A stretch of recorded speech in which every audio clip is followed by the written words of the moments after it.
أملاح بزح ساعن ببزح منقدن قدم نبوتاتنا ونبيات كيرو تزاربو أبزن دحروت معالفتات قنا بتوراس كله زقبرو بقون علم زفتر ودو غيرو تزاربنا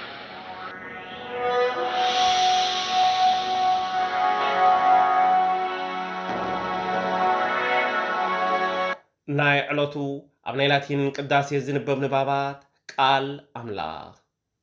قداماي نباب كابتن بيت أموز مراف حمشته كفقدي 14 كسع فقدي 15 كفقدي 21 كسع فقدي 24 بهوات كتنبروس كي زي كون سناي دليو كمتي بعلقاتكم تبلو دما እግዚአብሔር أملاخ سراويت مساخاتكم كخونيو ምናልባሽ እግዚአብሔር አምላክ ሰራዊት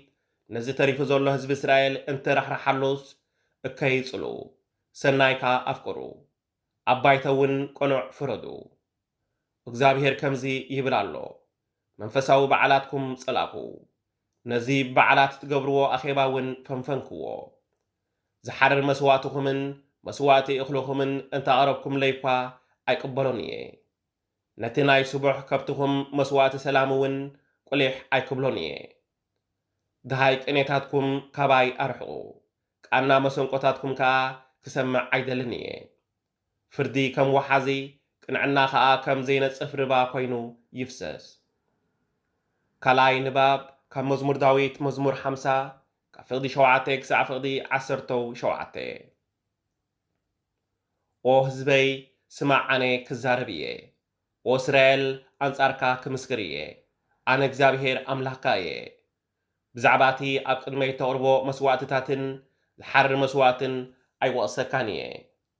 ግናኸ ኣነ ካብ ገዛኻ ዝራብዓት ካብ ደንቤኻ እውን ድቤላታት ክወስድ ባህጊ የብለይን ኩሎም እንስሳ በረኻን ኣብ ኣሽሓት ኣኽራን ዘለዋ ከብትን ናተይ እየን ኩለን ኣዕዋፍ ኣኽራን ናተይ እየን ኣብ ምድሪ ዝዋሳወስ ኩሉ ከዓ ናተይ እዩ ምድሪ ናብኣ ዘሎ ኩሉን ናተይ ስለ ዝኾነ እንተ ዝጠምኳ እንጌራ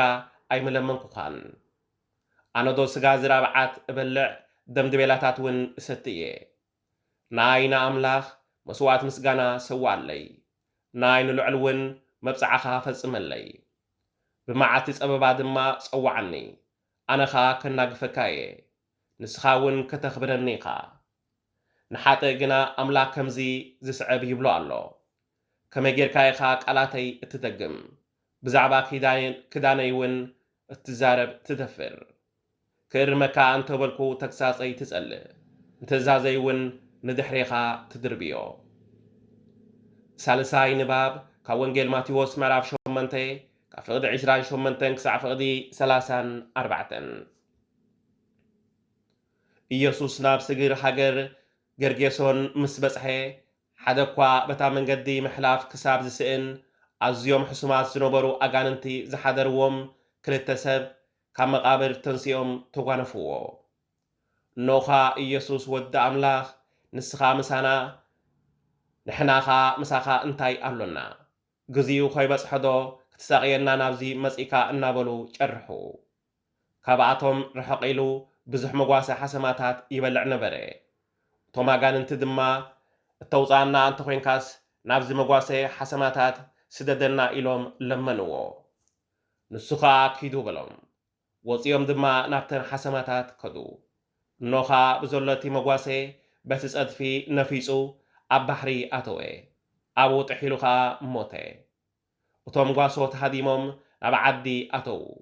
በቲ ዝኾነ ኩሉን ብናይቶም ኣጋንንቲ ዝነበርዎም ከዓ ኣውረዩ እንሆ ድማ ኩሎም ህዝቢ እታ ከተማ ንኢየሱስ ክረኽብዎ ወፁ ምስ ረኣይዎ ድማ ካብ ወሰን ምድሮም ከልግስ ለመንዎ እዚ ቃል እግዚአብሔር ኣምላኽ እዩ ቃል እግዚአብሔር ኣምላኽ ተመስገነ